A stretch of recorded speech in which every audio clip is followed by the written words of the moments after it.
Hello, my name is Jacob. I'm 25 and I'm incredibly grateful for the life I've had and hopefully will continue to have an amazing life from this point onwards. I remember when I was 22, I felt the same way.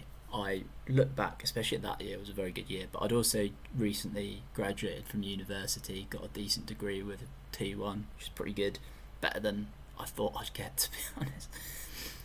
And it was in engineering as well, so pretty tough degree as far as degrees go.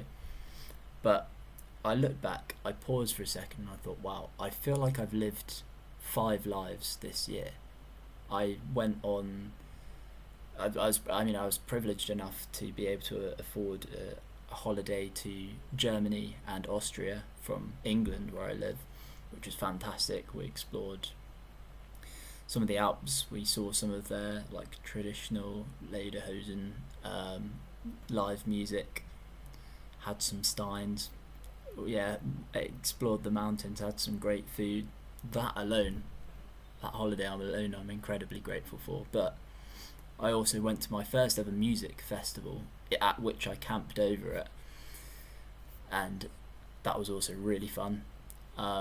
And yeah, I remember getting to the end of that summer, and that was the last long summer I'd ever have, likely, because I wanted to get into work straight away. And as you guys probably know, after university you get really nice, great long holidays. So I thought I'd make the most of it, and I did. We were blessed with good weather. I was blessed with good health, and I remember feeling really grateful. And now, 3 years later, though those 3 years have really flown by, I'm now pausing and thinking and looking back and thinking, wow, I've had another great 3 years. And actually, I look back at my whole life and I want to pause and be grateful. I think that's something that people don't do enough. Today, everyone's anxious about something or other, and some people do have legitimate reasons to be anxious and have legitimate problems, but I think what has helped propel my life, firstly, is believing in Jesus Christ as my Lord and Saviour and God, and really believing that, reading the Bible as much as I can and living my life as well as I can, and having enough faith and trust in God that that I'm able to let Him take the reins and not direct my own life. And for me personally, that has led me through hurdle after hurdle after hurdle that I shouldn't have been able to jump over. God basically took the reins, did that for me, arguably ran the race for me. I mean, I had COVID exams, which was, obviously COVID was terrible, but the silver lining of that was I was able to do 24-hour open book exams, which helped me in my degree, get me my 2-1. I shouldn't have really even got into the university in the first place, because I just scraped through with good enough grades. I wasn't sure if it was the right thing for me, but I pushed through the first year, which was tough because of COVID and stuff. Pushed through the second year, third year. And yeah, my life really has been one hurdle after another, like I said, that I shouldn't have been able to jump over, but I have, because of God, because of the one fact that I have trusted in God.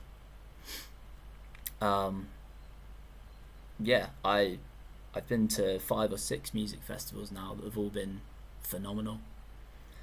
I've been to 2 Christian festivals, which have both been really fun and taught me a lot.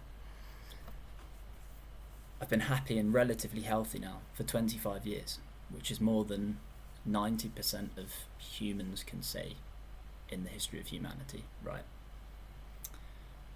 I love surfing. I was introduced to surfing at university by a friend because I went to the University of Exeter in England, which is quite it's quite a sporty uni, and it's also located near a lot of beaches, some of the best beaches for surfing in the country. So I took advantage of that. I didn't think I'd enjoy it to begin with, but I tried it out with my friend, who's way more into sort of water sports and stuff than I am, but I ended up really enjoying it, and now I've been on more surf trips than I can count, and there are a few feelings I've had that compare to catching a wave and seeing the sun almost setting, and oh man, It's, if you've ever seen the film Surf's Up, it's, I thought it was kind of corny as a kid, but it's true. It's true, man. There's nothing like it. There's a scene in that film where they do what's called a barrel, which is like going, like catching a wave underneath, like as the wave curves over you, and then coming out the other side. And I haven't actually been able to do that because the waves aren't good enough for that in England. But the feeling they describe of catching that and being on the board, and it's beautiful, because I think a lot of things in life are like this, without being too philosophical, of where like you have to have a balance. Like if you go too far one way, you fall over one way. If you go too far the other way, you fall over the other way. And catching that balance perfectly and just riding the wave, letting God take you, letting God steer you. It's beautiful. It's a beautiful feeling. I've also had the privilege of watching many great films that have changed my life. Think about it. People didn't even have films really like 100 years ago, or obviously 200 years ago they didn't, 300 years ago. The point being, the majority of human history hasn't had that type of entertainment. They might have had different types of entertainment, but that's a privilege that we can enjoy that they haven't been able to enjoy. I love films. I love music and I love films, and I've watched many films that have changed my life, many of which with my family, with my friends.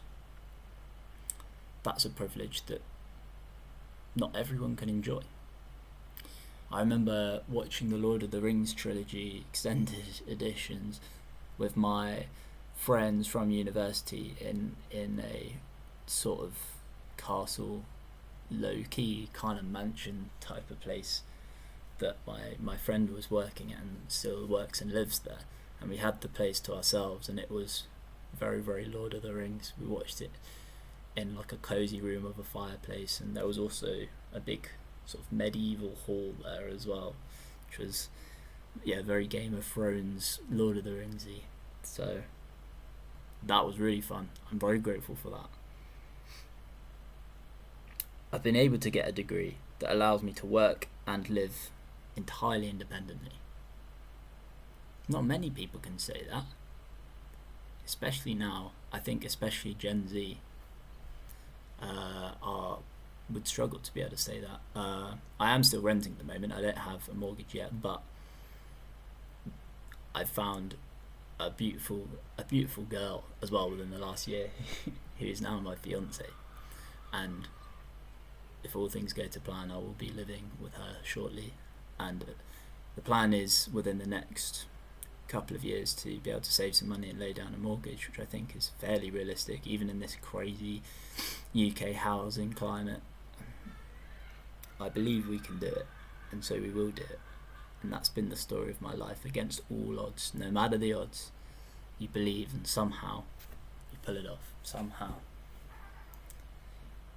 And so that's pretty much it. I just wanted to say that I think everyone has something to be grateful for, and I think gratitude is what builds the foundation of a great life. And if I were to die today, I would die happy, and I wouldn't have any regrets. And everyone now is saying like, oh man, I've got to do this, I've got a bucket list, I've got to travel the world, well, take a breather, man. Like, you've already done so much. You've already been to so many places. You've already experienced so many beautiful sunsets. Do you really need anything more? Anything else is extra now. And like I lived to see 25. There have been a couple of occasions in my life where I arguably should have died or been injured very severely, and I haven't, by the grace of God. So gratitude is the key to success, I guess. Success not financially, by the way, but in terms of spiritual, human life success. Make memories, not money, because memories are the only thing you can take with you into the next life. Love people and make memories and stories. Money isn't real, wealth isn't real, materials aren't real. Memories, experiences, that's the good stuff.